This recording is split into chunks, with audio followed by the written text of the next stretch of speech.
Now, if you're gonna commit a crime, like if you absolutely have to, then I hope you're possessed by some dark entity or another, because that's the only way it makes it borderline okay. Possession can make one do unspeakable things, kill their loved ones, eat people, sacrifice them, and fake rituals. I could go on. When occurrences like this happen and the person finds themselves in court, they can get evaluated by a psychiatrist and plead insanity and get sent to a mental hospital instead of going to jail. But that loophole has also made a lot of able-minded criminals plead insanity too, just so they can get off easy. What is up, you guys? Hope you're having an awesome day. I'm your host Eamon Hassan and welcome back to another video. Today we're going to be talking about the top 10 criminals that got possessed by a demon. Starting us off at number 10 is Son of Sam, aka David Berkowitz. Now, I listened to a 2-hour long serial killer podcast about him, so I'm very well versed in Mr. Berkowitz. Anyway, David was one of America's most notorious serial killers. He was active between 1976 and 77 and killed 6 women and wounded 7 others in failed murder attempts. His moniker came from his neighbor's dog Sam, who he hated more than anything. Believe me, in the podcast it talked about how much he hated the dog for at least 15 minutes. Like, come on, the episodes aren't that long. He then claimed the dog was possessed by a 6,000-year-old man called Sam who told him to kill people. David was adopted a few days after being born, and his adoptive mother told him his real mother had died during childbirth, which wasn't true, but that caused him to hate himself growing up. When he found out that that wasn't true in his teens, he started loathing women, and hence his victims ended up being all girls. David shot all his victims, trying to go for the headshot but not always getting it. When he was eventually arrested, he pleaded not guilty because of insanity and possession, but they rejected that and said he was fully competent. 2 weeks after his 25 to life sentence, he tried to jump out of a 7th floor window and was restrained but kept shouting Stacy was a I'd kill her again, I'd kill them all again. He then went on to retract his statement saying he was possessed, but in his later prison diaries, he wrote about how he was scared Sam would evolve into a human or demon in a more complete state. He's gone back and forth on his possession story so many times, so till this day, no one is truly sure whether he was possessed or he wasn't. Coming in at number 9 are the Satanists. So this one is so messed up I don't even know what to say. If it was like the 16th century right now, I'd be like, egad! Anyway, back in 2008, a group of 6 Satanists somehow lured 4 teens into woods located in the outskirts of Yaroslavl, Russia. The ringleader, Nikolai Golubyok, wanted to sacrifice and eat the teens in the name of the devil. When they got to the woods, the group stabbed each teen 666 times and then cooked their bodies in a massive bonfire, and then, well, bon appetit. One of them ate one of the girls' hearts. Like, I'm not making this shit up. Can you even imagine getting stabbed that many times? What part of your body would be left even? And you're probably wondering why no one came to help or if anyone even heard them scream. The woods were 300 miles northeast from Moscow, so they were very far from anyone.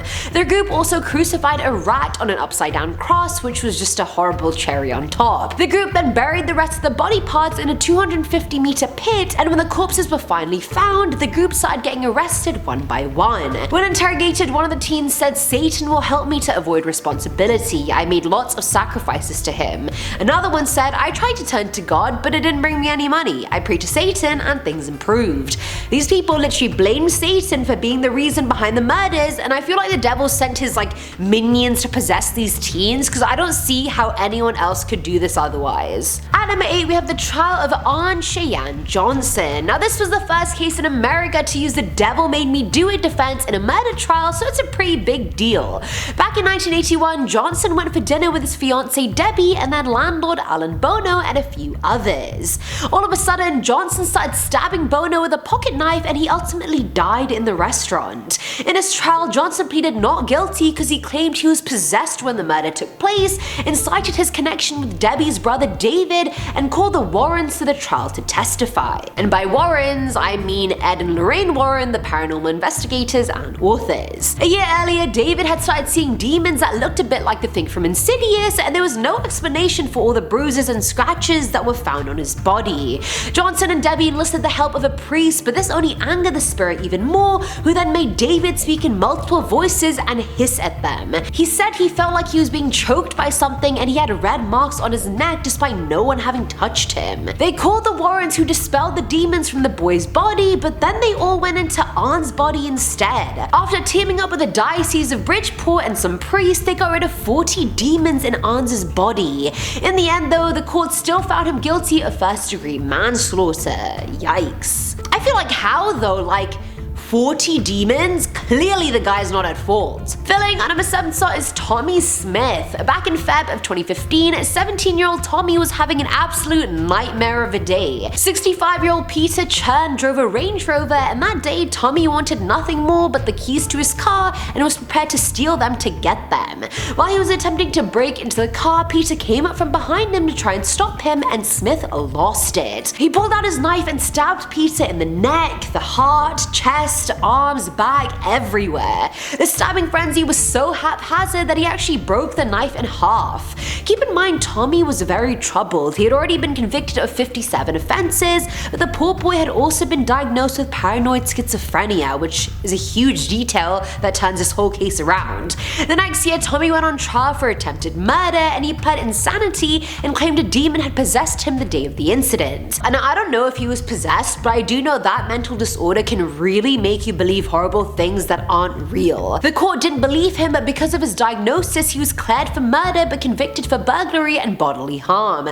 Guys, the miraculous part of all of this is the fact that Peter actually survived. He was sat in that courtroom with one eye watching his assailant be sent to a mental hospital for the rest of his life. Peter, you were a trooper. Now at number 6 is the couple. So back in 2002, Danielle and Manuela Reda, a self-proclaimed Satanist couple, did something horrible. The couple had traveled to Scotland and England and learned about the occult and Satanism there, and that's when things started going wrong.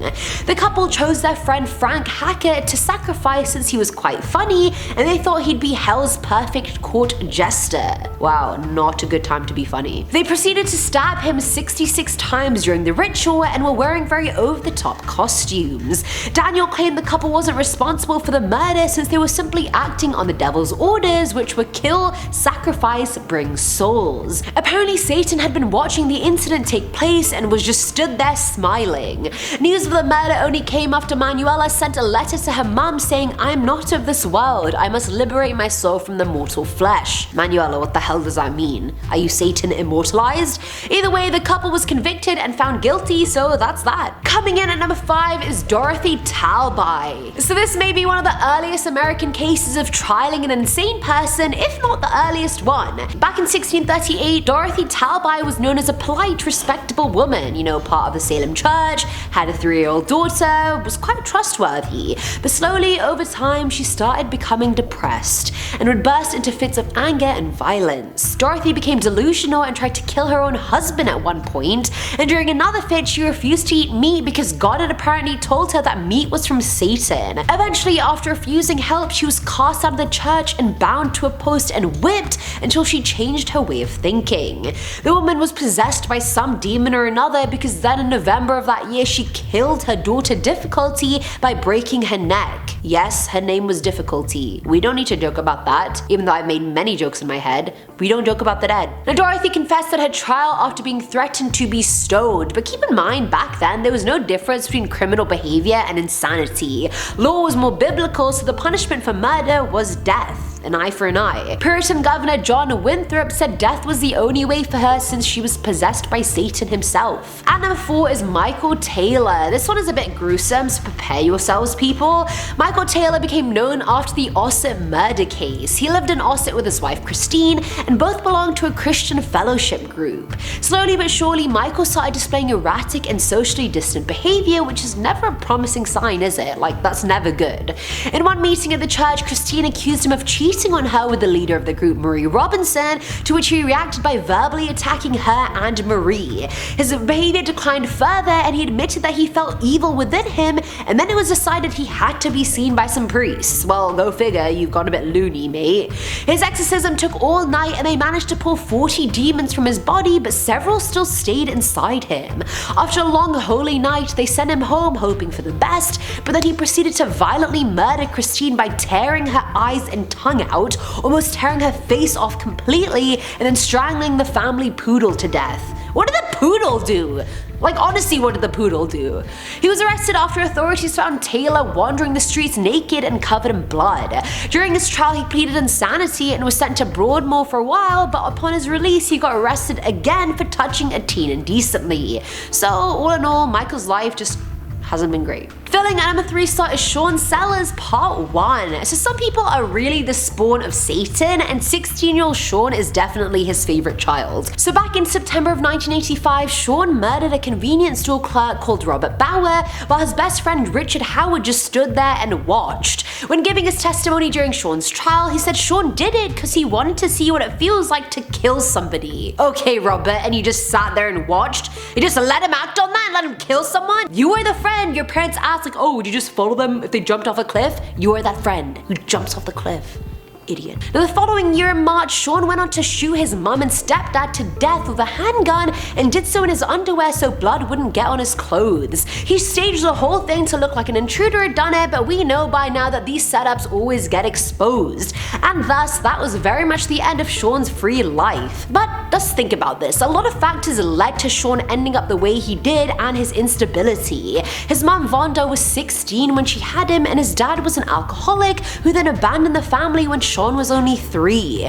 He was physically by his mum and granddad constantly while growing up, and his uncle would always make him wear his dirty diapers on his head. His mum then married a truck driver named Paul to try and bring some stability into everyone's lives, but that really didn't help. By the time Sean was 16, the family had moved cities over 30 times. But wait, there's more. Now at number 2 is Sean Sellers Part 2. Now apparently while he was in high school, he drank his own blood during satanic rituals. He said flying demons were influencing him, and he brought the satanic Bible to every single one of his classes. He even wrote this in his own blood: I renounce God, I renounce Christ, I will serve only Satan to my enemy's death. When the murder trial came for his parents, Sean claimed his demon alter ego Azurat was controlling him during all the murders, and thus he had no control over his actions. Between the ages of 15 and 16, he had read the satanic Bible hundreds of times. He was eventually killed by a lethal injection in 1999, so goodbye and good riddance, Sean. And finally, at number 1 is ELIZBIETA PLACKOWSKA. This one really broke my heart because you can just tell how deeply disturbed this woman really was.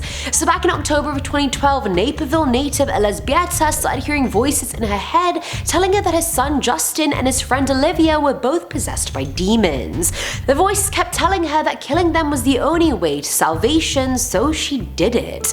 Olivia was spending the night at their house, and so she went and stabbed Justin 100 times and Olivia 50 times. She didn't just kill them, she killed the family dog and Olivia's dog too. And simultaneously, she herself was apparently possessed by some black shadow entity, and she actually told police it was an unknown stalker that had killed the two.